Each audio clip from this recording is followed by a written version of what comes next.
It's very, very saddening. We are very deeply saddened to witness what we have witnessed today. Young men in their early 20s na wazee wawili hivi walipatikana in the crossfire pande huko Ambassador near the archives, National Archives, mmoja kule, mwingine alipatikana karibu na GPO, obviously by a stray bullet, and he was very humorous. He told me that this was the first time he was participating in these demonstrations, and he was just watching to see what's going on, and then he was caught. So he said, first time unlucky. But he's alive. We've received reports today from the leadership of the hospital, and we want to thank Dr. Munene, Dr. Kutoi,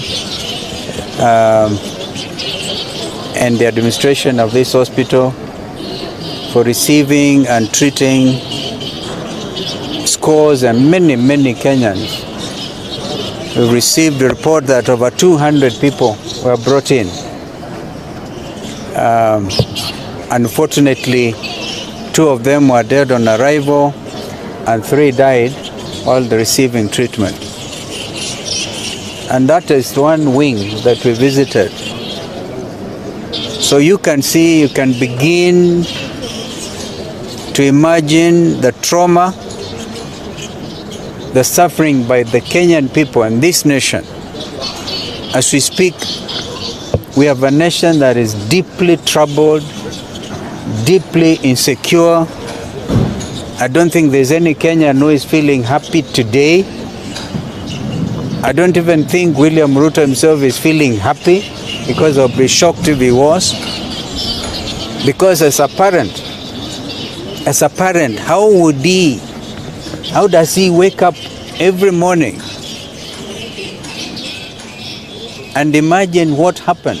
And yet, not a word since the happenings on Tuesday from the so-called government spokesperson, not a word from Inspector General of Kenya Police, or the commandant here, the infamous Bungei. I'm speaking after the president of the Law Society, Pedro Diambo, and I don't know what she told you. But in my view, as senior counsel, we're going to document every case, perhaps even revisit the International Criminal Court, talk to them about the atrocities committed against the Kenyan people by a regime which is heartless, which calls his own citizens traitors, the committing treasonous, treasonous acts. And we are yet to be told who are the financiers of this very organic youth movement, organic in their thousands, and they just want to claim their country back. Abductions seem to be continuing. I have here a letter that was written by the CEO of the and Director Chief Executive of the Kenya School of Law, Mr. Henry Mutai, when he issued this press release about the leader, Joshua Okayo, of the students doing their pupillage, doing their postgraduate course at the Kenya School of Law. He was abducted, but happily he's alive, because this morning the student was found in Murang'a hungry, very hungry, by a river bank. You can see that style of abducting student leaders, of terrorizing them, perhaps trying to indoctrinate them. This is not the country our forefathers fought for. And I want to look at William Ruto in the face, I hope he's looking at me, and tell him to rise above himself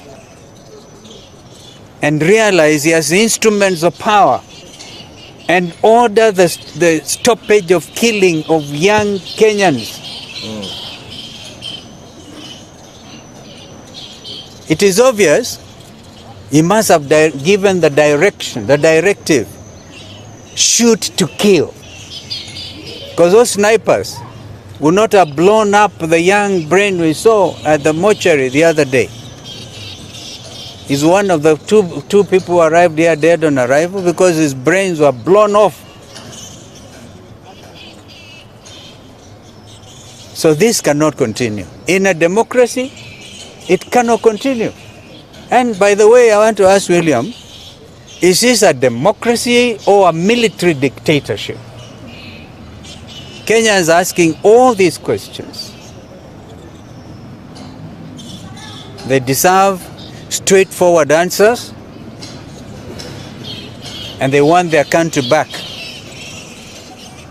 Kwa hivyo tunasema poleni sana kwa wote ambao wameathirika. Jana mimi naishi karibu na Rongai, and I could hear milipuko ya risasi up to 8 o'clock. I was looking at the clock, 8 o'clock at night. Stop all these stories. Just a minute. Please, I'm begging. What are we supposed to do? Nimetafuta kila mahali. Hawa waliniambia ningojee mpaka kesho. Si mgonjwa nimeleta. I want just to require. Where is my grandson? Get right. Thank you.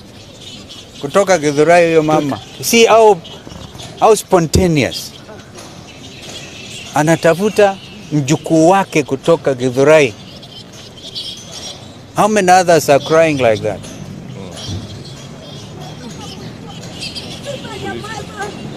So the police. Where's my grandson?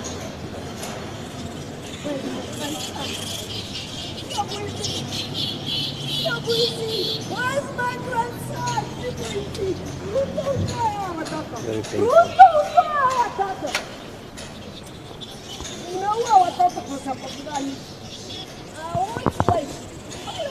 I don't even know how I can continue because she expresses the emotion in the hearts and the minds of Kenyans.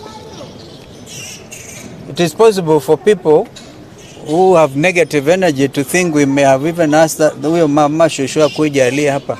We didn't even know. In fact, I was frightened myself. I thought she was going to throw me out.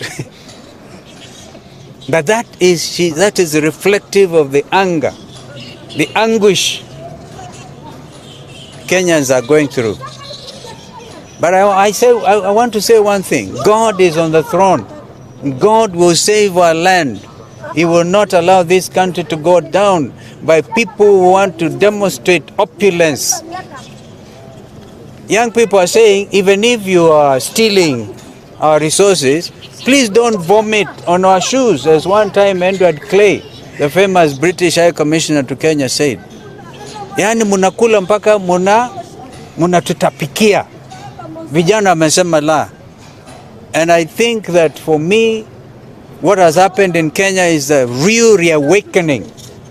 The spirit of Kenyans who are saying there shall be democracy, there shall be open governance, because from today anybody going to throw out words and those millions in church functions, millions, they will now be asking, where have you stolen from? So this is now a new country, thanks to Gen Z. Gen Z, even Gen Alpha. Nimeona mtoto anauliza maswali makali sana. So this reawakening cannot be in vain. Rex Masai was the first to go. Rex Masai. And then Evans, who I think is getting buried today. Those young men could not have died in vain. This must be a new country. And how to begin, where to end, is an issue. God save Kenya. If there's any question, thank you.